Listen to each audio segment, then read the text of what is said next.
Okie dokie, folks, and welcome to Monday Night Shaw. We are back here on the Backbreaker Media Network after a substantial hiatus there. Your boy, the Canadian Goose, got laid out with a chair, then went on a vacation for a month to BC, and due to the chair shot, wasn't really amped to do a bunch of work while I was in BC, so we just kind of decided that Monday Night Shaw would return when I got back to Alberta, and now I am back in Alberta. And I've just done the Love Pro Wrestling show. That was Friday night.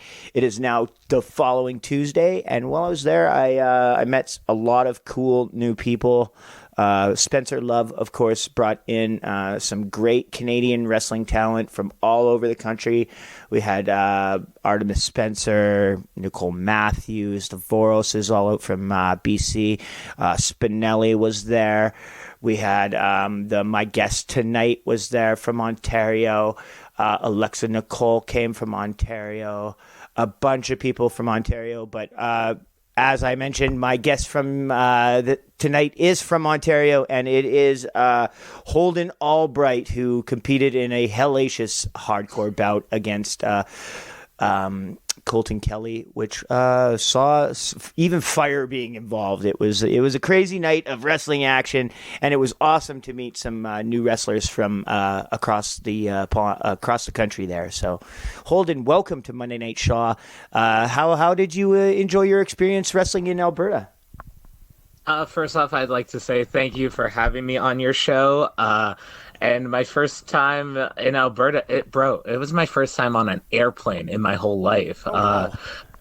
But Alberta was great. The show was great. The West Edmonton Mall was fun. I got to see sea lions. Like, it was a grand time. I hope to be back in Edmonton either frequently or at least one more time. Me and Spencer have already made plans of seeing each other in each other's provinces. So I can't wait to be back. I have no bad experience. But actually, the one thing that I noticed, because we took an Uber, a bunch of my fans actually went out there from my Patreon. They're called the Acolytes of Albright. Okay, yeah, I saw these guys. They were cool. So they all flew out, and we just like hung out for the weekend.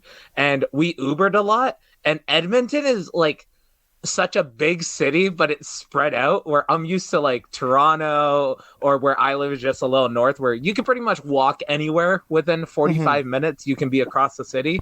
Within 45 minutes, you're barely at like the Walmart. It's crazy in Edmonton. Edmonton's a rental car town. It's weird because it is super spread out, and like even like if you can't rely on Uber and you have to take public transportation, it's a nightmare. Like, in order for me to get to the venue where we normally do RCW at the Legion, that's like I have to get on 3 buses to get there. And it takes almost 2 hours for me to get from my house to the venue. For me to get from my house to the wrestling school where I train at is a 2-bus ride. And a 2-bus ride home. So like Edmonton is spread out. And like if you try to... Yeah. So, in Toronto, we have like it's called a mega city because there used to be like different cities like Scarborough, North York, Toronto proper, Etobicoke, and then now they're just under one jurisdiction. So there's one mayor for all the cities. Edmonton is like that, but way further. Like when I told someone like, "Oh yeah, I'm at this hotel," and they're like, "Edmonton South." I'm like, I guess. And then when I was Googling everything, like it's called the West Edmonton Mall, not because it's on the west side of Edmonton. West Edmonton is like its own little city over there. South Edmonton, like it was wild. Yeah. Like literally, like West Edmonton Mall is like a good 45-minute drive from my house, and it's in the same city that I live in. Yeah, it's crazy.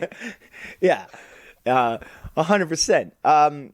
So does that play any that geological closeness of everything in Toronto? Does that play into how the wrestling is affected out there? You know, is there like a greater number of wrestling organizations within? Like, I would assume there's a handful of promotions in Toronto at least. So in 2019, I got motivated by there was kind of a crappy veteran that hasn't really accomplished anything. And I don't know why I had a vendetta against. Actually, I know why, but I don't want to say it on the air because one of your rules was do not say anything derogatory. And that motivated me. He said that. And I was like, oh, I want to be a better wrestler than this person. And all of 2019, I was motivated by spite. And luckily, I got better at it. But I wrestled minus one show I did in Nova Scotia. In that year, in Ontario alone, I wrestled 113 matches. Oh, wow. So in the GTA, where it's like Toronto proper, and I live just north of Toronto in a town or a city called Brampton. And we have like a few promotions, but they run super regularly where it'll be at least like 6 weeks or 4 weeks. And then we got this little city that's like 30 minutes away. It's called Hamilton. And oh my God, there's too many promotions in Hamilton. It is ever since wrestling's come back in Ontario, the last like July, August-ish, maybe 70% of the shows have all been from Hamilton. But then there's another great promotion called C4 Wrestling in Ottawa. And Ottawa is about a 5-hour drive from us. Okay. So there's this whole little, between Barrie is an hour north, Hamilton's 30 minutes, Ottawa's 5 hours.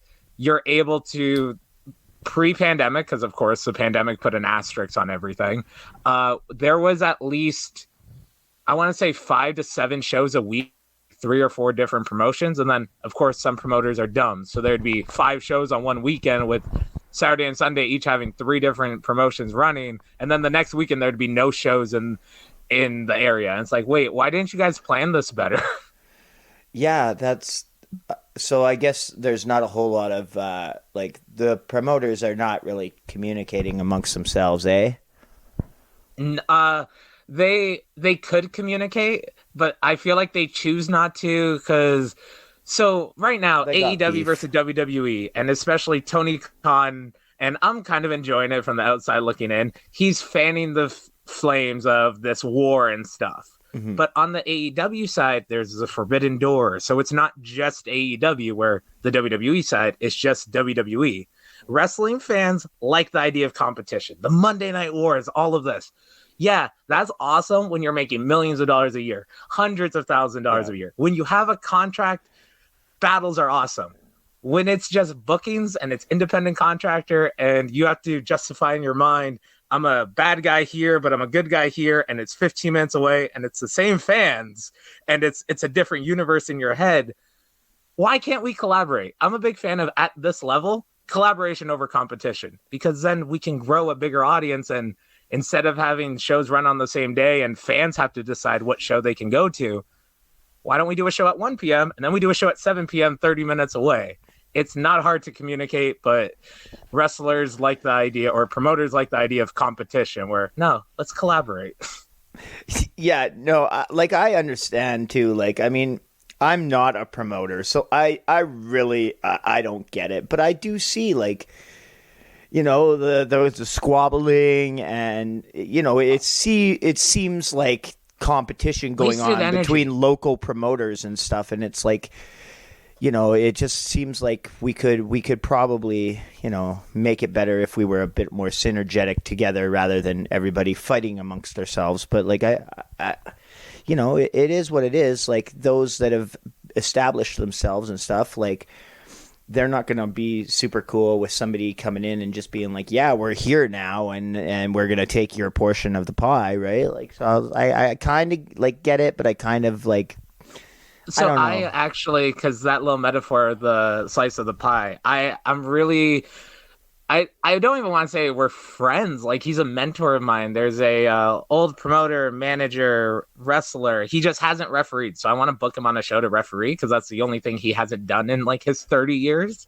And it was everyone. This actually came up during like the racial and the social injustices of last year. And he has a podcast. His name is Anthony Kingdom James. He's actually has a Kickstarter for a comic book coming out soon. So go follow at My Name is Kingdom on stuff. I want to promote my friend. Mm-hmm.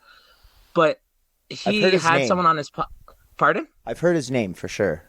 Yeah, he's been around forever. He's floated around. He even booked 1PW in the UK for a solid like 3 years in 2005. That's a dude that if you want someone to talk, reach out to him. I'll send you his contact details.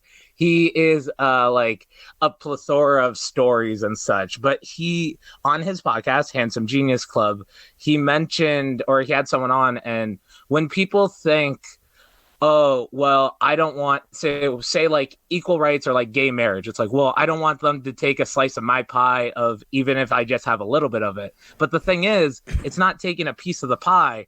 It's just making more pies. Like there's room in the oven for all these pies that instead of putting one in the middle, put one to the left and one to the right. Now you have two pies in the oven and people just don't realize that because it's the same fans that are going to all these shows. Let's help them out. Yeah, I do see like when I've done Love Wrestling and I've done CWE and I do RCW regularly in Edmonton. And I have gone to other shows, too, for other promotions, and you do generally see the same fans at all the shows.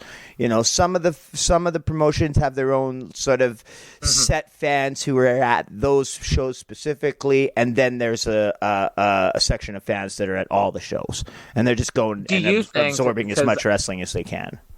100%. And those are the fans that make me think that even if I wasn't in wrestling, if I wasn't a wrestler, I would be going to so many shows because I see the fans at all these shows. Like I see there's a couple of fans in the Ontario area that will post their schedule much like a wrestler does.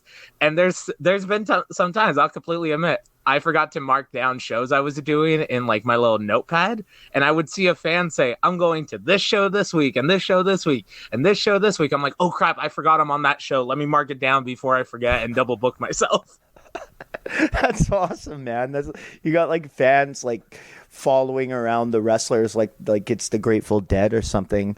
Yes, like that's you said we're just gonna talk about wrestling before we started recording, and I said how long are we gonna record? Because I could talk about wrestling forever. I love, no pun intended, I love wrestling so much that I like hearing people talk about the stuff they enjoy because they talk faster, their voice gets higher, their heart starts racing. If it's their loved one or a passion or a hobby, like that's what we need to.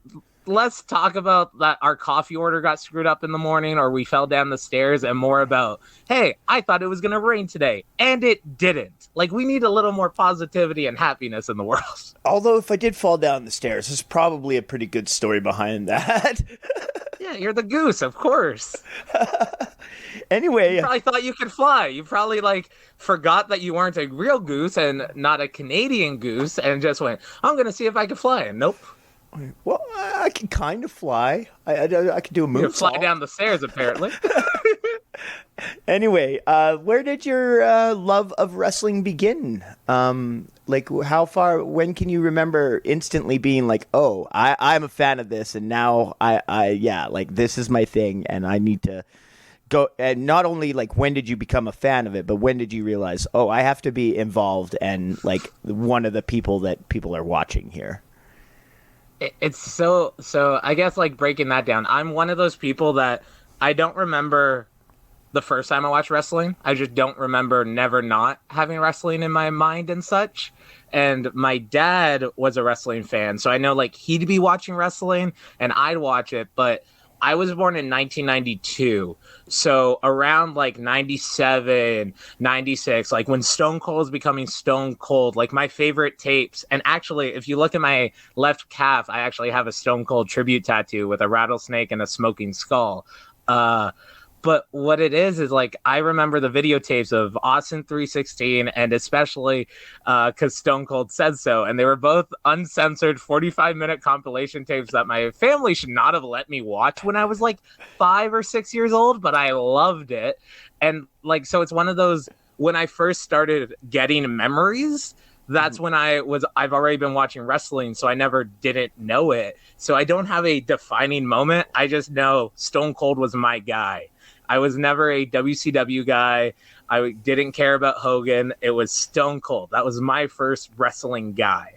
And then I watched a morning television show in 2005 5 maybe, whenever Stone Cold had the T-shirt with the fear on it and FOCK fear, because they switched around the letters and put the Stone Cold skull on it. Yeah. Whenever that shirt was released, there was a wrestling school on this breakfast television show, and they just were at the school and they kind of showed some stuff and just random, like I saw there was kids and adults. The school was called Ringmasters, and I was in grade 7 at the time.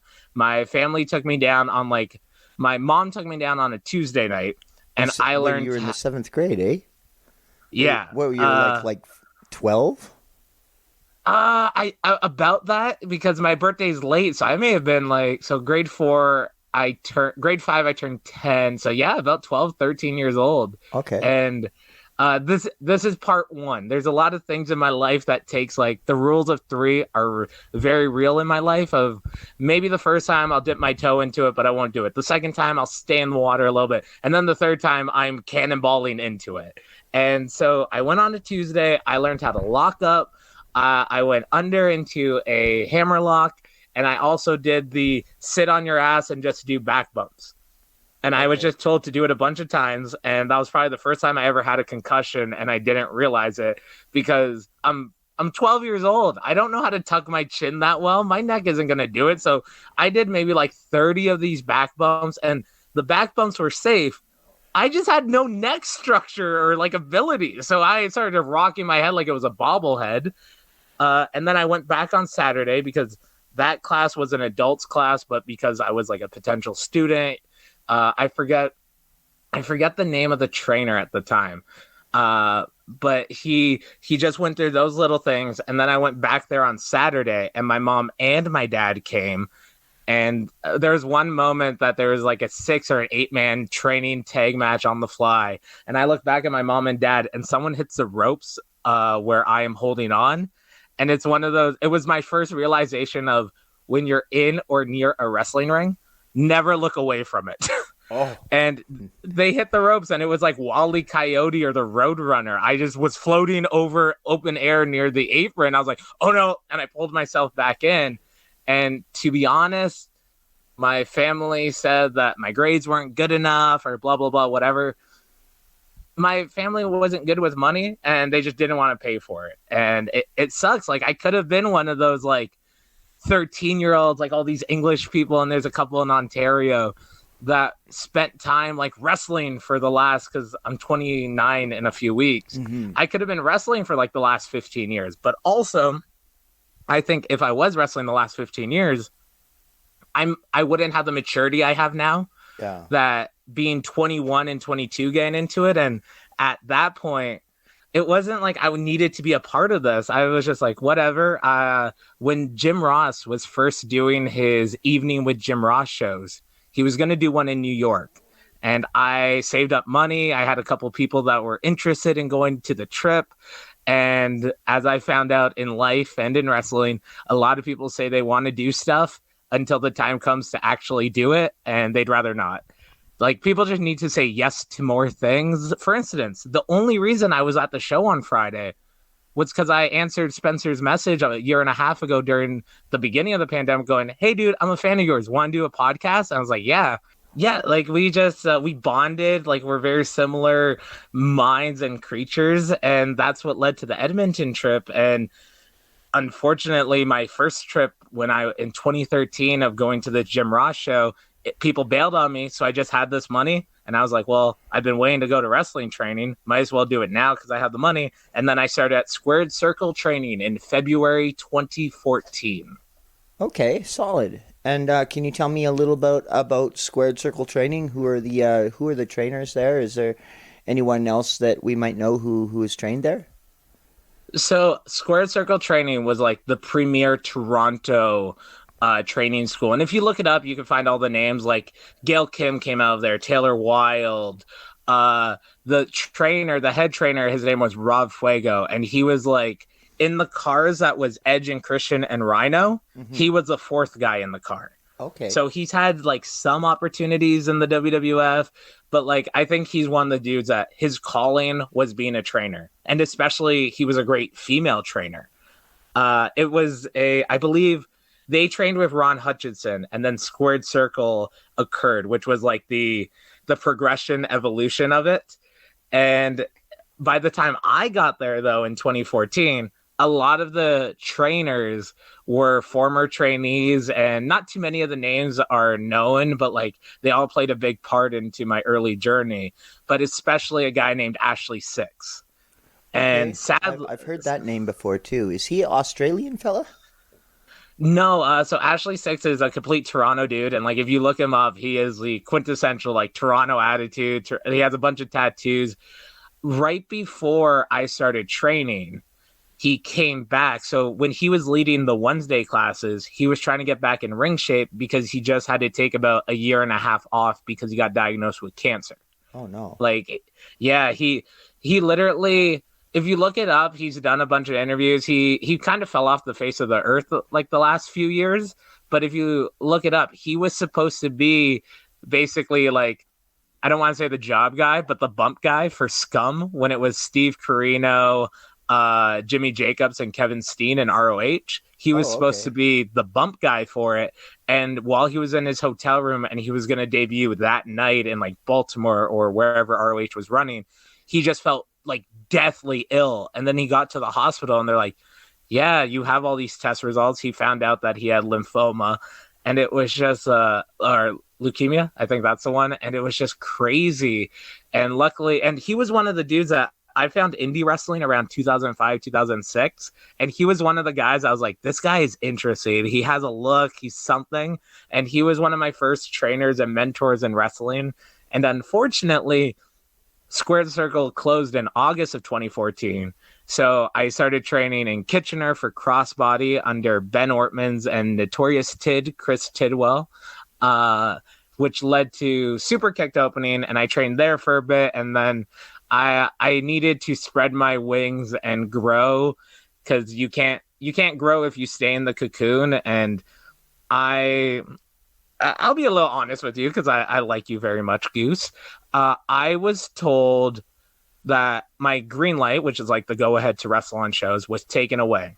And luckily for me, I am very fortunate and appreciative that I've had guidance and mentors that aren't my trainers. So I knew they cared about me because I didn't pay them. And they happened to help me go, they can't take that away from you. You're a good enough dude. Find it on your own. Where unfortunately, other wrestlers give up on their dream. Yeah. And I didn't. I hit the ground running, and it's one of those, I have no one to help me, so I gotta do this on my own. Yeah, I hear you. Like I've kind of like sort of taken a similar path. Like I've had like people that have trained me and stuff, but it's always just been like the first guy that trained me was Andrew Hawk from Newfoundland. And he had a ring set up in his backyard and was just like, he was one of the top guys in RCW. He was like one of the champs and stuff. But he was like, if anyone wants to calm down and work out and you know, keep off the ring rust, I got the ring set up in my yard. It's there. It's available. Come on down. It's nice weather right now. And I was like, well, can I come and learn some wrestling and stuff? And he was like, yeah, come on down. And so I came down and he started showing me how to wrestle and stuff. But like, it was one of those situations where after like a couple of months, it started snowing. So naturally, we're not gonna be able to wrestle outside in the snow. You know, it's not safe. Like you'll slip and hurt somebody. In addition to it being, you know, cold, and you'll probably get sick. So that ended up happening, and then Hawk moved back to Newfoundland. But like it was like, I don't know what it was, but like Squig just seemed determined. He wanted to use me on his shows and stuff, and I was happy to be on them. Like I was underprepared when I first started wrestling. There's no doubt about that at all. Like I say, like the training center was open for like 3 months, so I only did like small out of town shows where they could put me in a situation where I could work with somebody that has more knowledge and could teach me some stuff in front of like, you know, a smaller out of town crowd where it wasn't going to affect the regular business of the big city if the match went completely awry. You know what I mean? And it never did. So then I did that, and I wrestled for about a year, or not even a year doing that. And then I ended up, Force Pro Wrestling started up, and Michael Blaze was training guys at that place. And then I just asked Squig, because, like, again, we talk about how the promoters sometimes don't get along. And that's definitely the case between Force and RCW. But I said, like, MRB is training guys over there. Would you mind if I go and train? And so I did. And then I started training there. And I went, very, very regularly. And I ended up getting booked on the big city shows and stuff. And so, like, that's, like, I would have to consider, like, MRB to be, like, my main trainer, because he trained me for all that time. And then he's still, like, when I go to wrestling training, like these days, he's still the main trainer. So, but it was one of those things where it's like I didn't have enough money or resources to go and be like, yeah, I can join the Lance Storm Wrestling School or go to somewhere like super, travel abroad to go like somewhere super reputable. I just kind of had to, figure it out. You work with what you got. Yeah, figure it out from people that'll help me who are here, who hopefully do know what they're doing, and like 100%, there's no doubt about it that Hawk and MRB both like know what they're doing. And then I have to mention Heavy Metal in there as well, because he's also put a significant amount of effort into training me, and I appreciate it so much, Absolutely. But yeah, it's been one of those things for me as well. How about your character? Let's talk about your character, because when you came out on Friday night, you came out with this huge bear headdress thing on, and you had the full video package going. I mean, I felt kind of envious, because they told me I was going to have a video package too, and I didn't. I created my own. Oh, okay. Well, like they said they were going to put my logo up on the screen or something, but apparently, hey, there was a lot of technical difficulties. Yeah, I figured that one out for sure. And like it's not a knock against the show. It was still an absolutely tremendous show. Go check it out. But it was stressful for the wrestlers that were in the Rumble there, at least for me, because it was like, I've finished everything I have planned, and now we have to improvise for 2 minutes while they figure out the music, Hey, I'm a big believer, before I get into like my character and such, because I during this summer, because wrestling schools weren't fully opened yet. A good buddy of mine, Shane Saber, great dude, great passion for life. Shane Saber is like, if he's in your, him. I mean, not like personally or anything, but of him. Yeah. So there's he has just like this luster for life, and he goes for hikes for hours without headphones plugged in. He'll bring headphones with him, but he is I guess he doesn't have ADD or ADHD, or like he just enjoys nature, but like he'll think he's going to listen to a podcast, and he just wanders for 4 hours just listening to nature. And I'm just like, there's so many thoughts in my head that some I don't want to think of, some I don't want to focus on. But he gathered a bunch of the wrestlers in the area. It was like, hey, if I find a space and we take Barry Wrestling's ring, he got permission for it. We didn't just steal it. And he's like, if we have a space and we all divide the cost, would you guys be willing? And we all said yeah. And then trying to figure out the schedule, because like it was kind of a wrestling school. We just called it the barn, because it's literally a barn that we put a ring in. It's the most Canadian thing ever. I love it. Okay. But I finished work. I worked basically 2 to 10 a.m.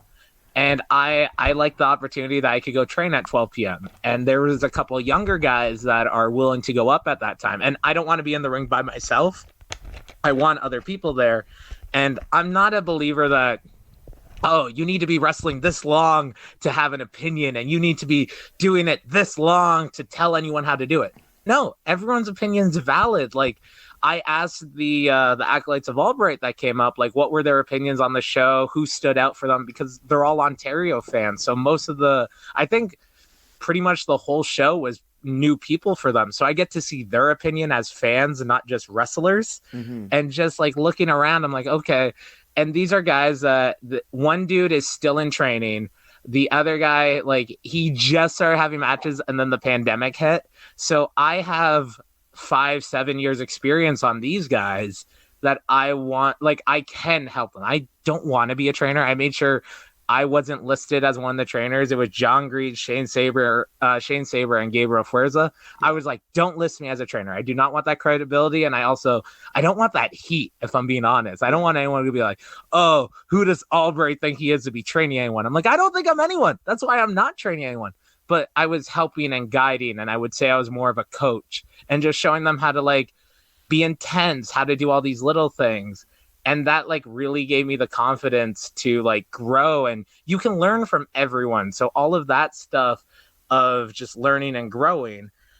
But that's where I've learned how to, like, I need to slow down, that if I'm flustered, if things aren't the way they are, you have to learn from that. And I tell all the young guys, learn from failure, because if you have a whatever match and it wasn't great, but it wasn't bad, and you did what you planned, no one forgot anything, you have nothing to grow from that or learn. Mm-hmm. But if you screw up, that's what I want to work on. If your opponent screwed something up, and never blame your opponent. If your opponent screwed up or forgot something, think, how could I fix this when this happens next time? Because at some point it's going to happen again. For instance, the Rumble, you had to improv for a couple minutes because of the tech difficulties. The next time you're at training, the next time you're in matches, you're probably going to do more stuff on the fly so that you're comfortable in those situations of, okay, I got to be improving right now. What can I do? Like, learning from failure is so much better than being successful, because there's growth. So those are all, like, the little things. But the character of Holden Albright, so I'm going to go into, like, 30-second promo mode here for Holden, because Brendan Caulfield, my real name, I'm a very happy guy. Literally, during this whole conversation, I've been smiling. When I saw you on Friday, I remembered your name, even though you introduced yourself a second time to me. And it was just, I enjoy wrestling, and that venue was so great. I could feel all the passion, and I feed off of people. So I'm like, okay. But Holden Albright is all the dark thoughts I always have. Like, I'm a fan of true crime. So I'm like, okay, well, I like this sort of things. I'm kind of a bitch, so I don't like horror movies. But I'll watch, like, these bestgore.com stuff and, like, real, like, beheadings. I don't know why my brain works like that, but it does. So I'm like, well, what if I put a little bit of me in this? I'm like, okay, Holden Albright is a professional wrestler, but amateur criminal, because I haven't been caught yet. I just do it for the hobbies. So I get to threaten my opponents that I do not care about winning or losing. What I care about is being remembered, and not in the history books, in my victims, in my opponents. When they wake up in the hospital after the match, they know Holden Albright sent them there. When they have a scar on their body for the rest of their life, they know it came from Holden Albright. When they wake up in the middle of the night in cold sweats, they're having nightmares of Holden Albright. I'm doing them a favor. They get in the ring with me. I'm not saying I'm the toughest. I'm not saying I'm the strongest, but I'm saying I can take 210 of your punches. Can you take 200 of mine? Kind of the Homer Simpson gene, if I'm being honest. But I will give you more time with your family. I will give you that opportunity, because you won't be able to wrestle again. That is Holden Albright. That is what the monster, big, scary Holden Albright is. And the wolf mask that I come out in, his name is Walter, and I use him as, like, basically, schizophrenia? Like, instead of having war paint, that's the wolf. Instead of that voice in the back, the voice in the back of everyone's head that tells them, I want to murder this person. I want to stab this person right now. I want to punch them in the face. Because it's not that we don't have these thoughts. It's we don't do it because we don't want to go to prison. That's what Walter is for me. He's the one telling me all of these things I want to do. So the moment I put that wolf mask on and I make my entrance, I embody that. I am the monster in that moment, and I'm ready for battle. Mm-hmm. So, I thought this out. I mean, it definitely, like, the whole look of it is crazy, and it does remind me of, like, you know, like, you're watching, like, True Detective or, like, that Hannibal show where there's, like, all those crazy, like, images of, like, you know, dead deers with like antlers and stuff, and Mm-hmm. yeah, it's got a real vibe to it. You were in a pretty hellacious like hardcore match. You guys used all kinds of like crazy weapons and stuff on each other. Is that like a regular thing for you? Is that your what you would say your style of wrestling is most garnered around? I am a brawler. I am a wrestler. Like, I enjoy chain wrestling. I start with most of my matches with chain wrestling. The thing that happened on Friday was I got hit in the head with a chair at the beginning of my match, so I couldn't lock up and do a universal. But what happens, I just love wrestling so much. And I'm not a deathmatch guy. I'm not opposed to it if my booking fee gets paid. And a deathmatch booking fee is a little more than a regular booking fee, in case anyone's wondering listening to this. I mean, that seems fair to me. Yeah. So I call it hazard pay. When I add like fees to it, I go, okay, that's hazard pay. And what happens though, because I think hardcore is like late 90s WWF, like trash cans, everything we used on Friday of barbed wire, thumbtacks, trash cans, kendo sticks, that's all hardcore. Once you have glass and when you light a table on fire, okay. When you throw a fireball, a little different because you can throw a fireball on a regular match. But if you light anything on fire, if you have light tubes or panes of glass or like barbed wire ropes, shit, you're not going to escape unscathed from, you know? Yes. Like I have some scratches from Friday and some cuts and such, but I don't have all the scratches and cuts. Yeah. Like, but there's definitely an art to wrestling to where, like, the art of it is to make it look like it hurts, but not actually have it hurt. And then when you get into the deathmatch stuff, the art of it is more so make it hurt the least amount you possibly can, but realize there's no way to escape that without some pain. You would assume. I've never been in a death match. When you said the art of wrestling is making it look like it hurts without hurting, I'm like, I think I missed that class. Like, I don't hurt my opponents more than necessary, but I definitely let my opponents hurt me a lot. But that's just the style of wrestling I like. I like being aggressive. I like intense style. I'd rather you hit me and it makes a sound than you whiff and you slap your leg and it's mistimed. I'm like, I'm meaty enough. Just slap me anywhere, hit me in the neck preferably, club me in the back, like just make noise that makes sense. And I'm a very versatile wrestler. I've wrestled 60-minute Ironman matches. I've done death matches. I'm trusted in all these scenarios. Just what is it called for that night? And Holden Albright can be that. Dude, there was this weekend for Canada Day at Barrie Wrestling, actually, where on the first day I was a heel and there's a photo and I terrified this child. I just looked at them, opened up the mouth of the wolf mask, and they literally ran away. It was perfect.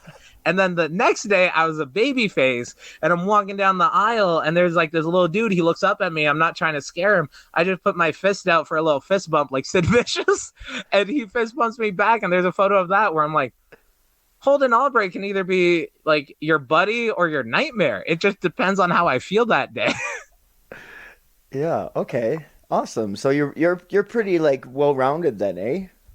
Absolutely. When I heard that submission title was a thing on Friday, I joked to Spencer and I was like, yeah, so after this match, I'll just come out and challenge the winner then. Because like I would love to do that stuff. And like I think the original plans wasn't for me to be in a hardcore match, and then it became a hardcore match. And I had no problem with that. I was happy with it. And that's why like I can't wait to be back at Force or in Edmonton in general. Of like, give me anybody. I'll do intergender wrestling. One of my favorite matches was my last match before the pandemic, and it was against a female wrestler named Addie Starr, and she's a badass. And we had a great intergender match for a family-friendly crowd. That it was the first show in that city, and we had the task of having an intergender match that didn't look like a domestic abuse disturbance. And also I don't like intergender matches where it's like these weird subtle sexual innuendos, and it's like, no, you don't need that. We're both wrestlers, we're competitors, we're trying to win, we're not trying to date each other. Like, let's wrestle. You just happen to be smaller than me and you have boobs while I have a penis. and there's nothing that we have to do that involves those organs. It's all about being wrestlers. That's fair. Yeah, I mean, I know that like intergender wrestling is like one of those topics that a lot of people are like, they're staunchly against it, and other people are just like, yeah, whatever. I kind of fall into the yeah, whatever. Like if you want me to wrestle a girl, then yeah, that's fine with me. Like, Well, my breakdown for that is, and I'm pretty sure because you can see it on your shows too, because you've mentioned Taryn. Taryn from accounting, I believe, right? On a show, if she's one of the, like, say, 15 or 20 people booked on the show, and literally it's 18 or 19 guys, she doesn't get the opportunity to wrestle women, or she's only wrestling that one girl. She's not going to get better because she's not wrestling other people. Like, I do not think intergender wrestling needs to be on TV. WWE, AEW, Impact, you can sign the best women athletes in the world. You can sign the best male athletes in the world. Those divisions can be separate. On indie shows, though, the rosters are a little smaller. There's a little less matches. For someone like Taryn to only wrestle a different female, like, other females are going to have to be brought in. But at a certain point, you need to wrestle guys like Goose. You need to wrestle guys like me, because you'll get better and it won't be treated like a joke. And especially all my matches, I don't care if you're a male, female, or in between, if you're gay, straight, I don't care. You're a wrestler. If you're a little person, I don't care. If you're a giant, I'm a little scared. I'm going to be honest, because they're very strong, and sometimes they throw a punch and, like, you wake up a minute later. I'll be honest, I'm a little scared of giants. But anyone else, if you're under 6'4", I have no problem wrestling you. But, like, I wrestled a big giant guy one time too. Oh, right. Give me a razor's edge. It was the most terrifying moment of my entire wrestling career. The longest drop ever, right? Yeah. I took a body slam that I swear I'm still going down from 2 years ago right now. Oh, yeah. That was crazy. But, like, that's how I break it down, of, like, I think anyone on an indie level that is like, screw intergender wrestling, they're lazy. They don't want to work hard of telling a story that... So when I wrestled Addie, Josh Alexander was on the show and in the back. He's someone that I've looked up to and I've asked for advice. Yeah, and I fantastic. I'll say he's the best in Canada. And I love the fact that he's wrestling Christian Cage this weekend, actually, for Impact Wrestling. And the thing that he told me was, don't punch her. I'm like, not even like a forearm? I was like, no. I was like, club to the back? He's like, kind of okay. I'm like, chops? He's like, yeah. He's like, just body slam her. Just do wrestling moves. And I'm like, okay. And that was the challenge. How do I have a match where I don't do strikes when I'm known for most of my strikes? So it's like, okay, that's the challenge. I like challenges. That's how you get better. And once again, I said it was one of my favorite matches I've ever had. And luckily it happened right before the pandemic. That's awesome, man. I mean, like, I don't have a problem with intergender matches. I've definitely been in matches with girls. Like, I've been in, like, mixed 6-man tags and, various even the battle royal on Friday. Taryn won the battle royal. So I was a good way to go for Taryn. But I understand what you're saying, because, like, I've seen a lot of matches between Taryn and Zoe, and then Ava involved as well. So, but it is also, like, it's nice that in Edmonton it seems to be that there is always matches between, like, there'll be matches one-on-one between Taryn and Michael Richard Blaze are going to wrestle next week. So, like, it's going to be incredible, and I it's not going to be bad because it's a man versus a girl. It's going to be an incredible match because they're both great, incredible wrestlers, Yeah. Yeah, so I'm really looking forward to that, bud. 100%.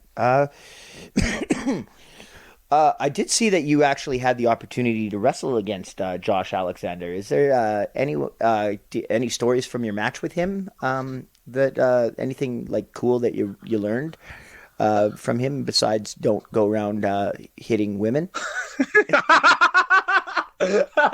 That's solid wrestling and life advice. And, like, actually, to be honest, like, Josh Alexander, he's never a dude. I've done a couple of his seminars, but he was a guy that I looked up to because he was like one of the top guys in Ontario before he had his neck issues. And then he came back to wrestling, luckily. And then I think I've wrestled him. The first match I had against him was late January 2018. And then by February 2019, he's the guy that I wrestled in a 60-minute Ironman match against. Okay. I say that was a 60-minute match, and for 58 and a half minutes, Josh Alexander just beat my ass. Like, he just beat the shit out of me, if I'm being honest.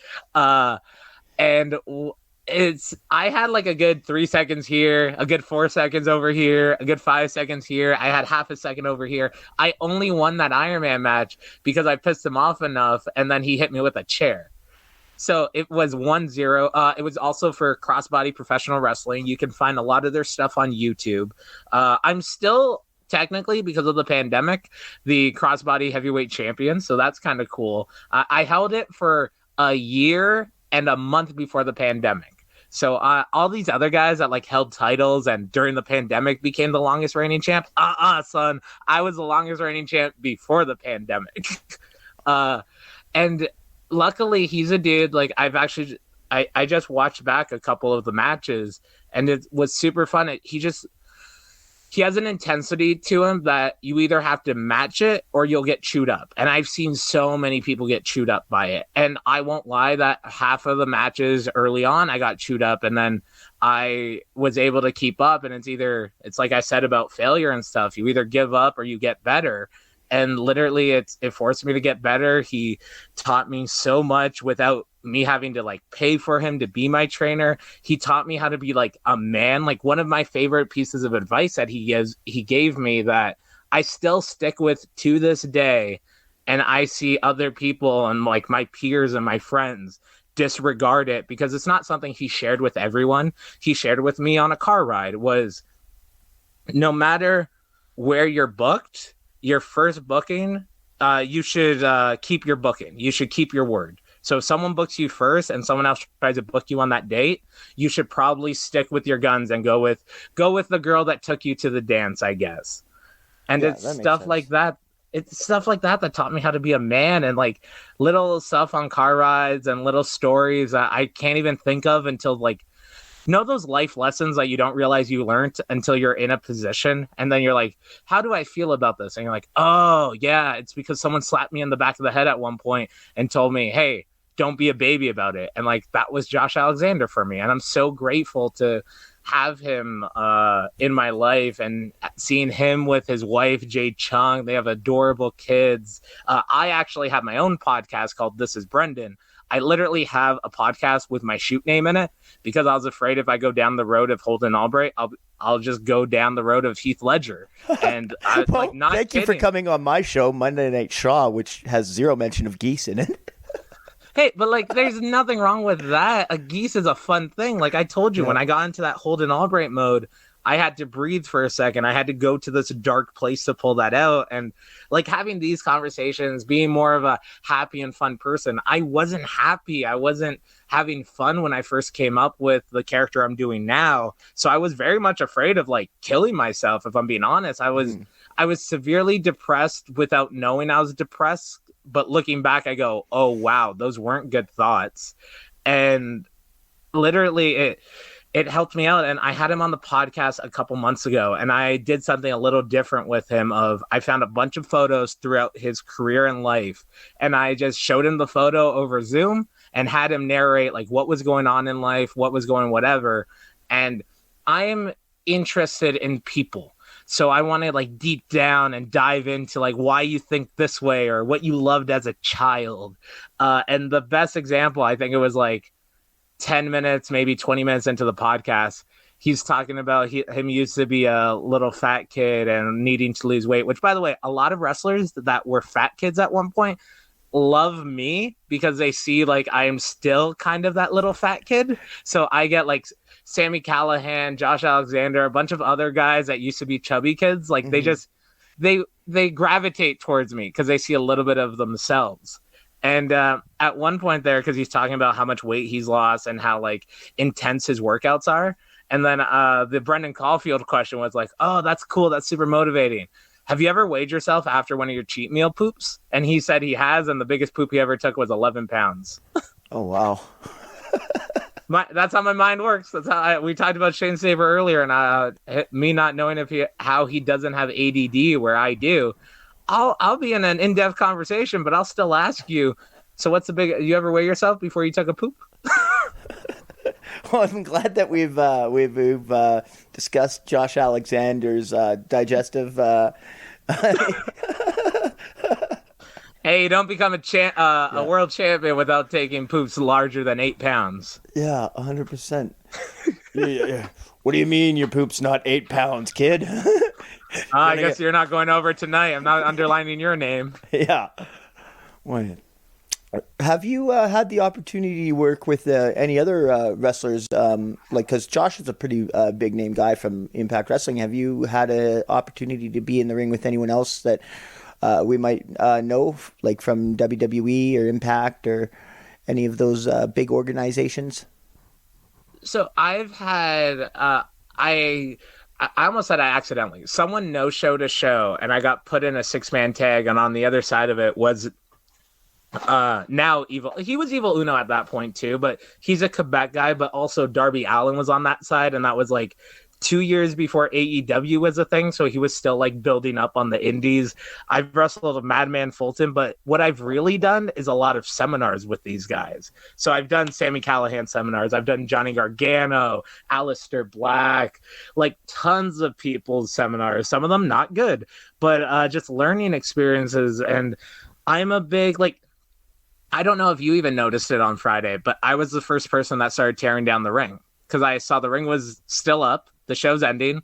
There's just people here. Hey, I don't know how it is out west or in Edmonton, and I was reading the chat for from Spencer of like Teardown, and you guys set up the ring and the production stuff a couple of days beforehand. Mm-hmm. In Ontario, we don't get that luxury. We are setting up the ring at 10 a.m., tearing it down. Like this Love Wrestling show was an anomaly. Like we went on Tuesday and started setting up, and then we finished on Wednesday putting the ring up. But normally, yeah, you're like the show I was on Friday. We got the ring in at 5:00 and the show was on at 7:30, you know? So that's indie wrestling, dude. That's indie wrestling. Yeah. That Love Wrestling thing was definitely an anomaly. And I appreciated the fact we had those extra days because the ring was weirdly awkward. Like that was extremely heavy, extremely like multiple pieces, like the weirdest, most complicated ring I've ever seen in my whole life.